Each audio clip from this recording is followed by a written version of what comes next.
রাজধানীর সদরঘাটে নৌকাডুবির ঘটনায় এ পর্যন্ত 5 জনের মরদেহ উদ্ধার করা হয়েছে। তবে এখনও সন্ধান মেলেনি নিখোঁজ একজনের। আজ সকালে আহসান মঞ্জিলের দক্ষিণ দিকে ভেসে ওঠে মিম, মাহি, দেলওয়ার এবং জুনায়েদের মরদেহ। এছাড়া গতকাল জামশিদার মরদেহ উদ্ধার করা হয় বুড়িগঙ্গার কুতুবদিয়া ডক এলাকা থেকে।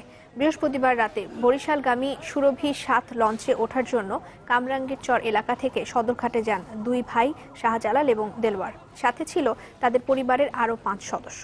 লঞ্চের পেছন দিক থেকে ওঠার সময় ধাক্কা লেগে ডুবে যায় তাদের নৌকাটি। ঘটনা তদন্তে 3 সদস্যের কমিটি গঠন করা হয়েছে।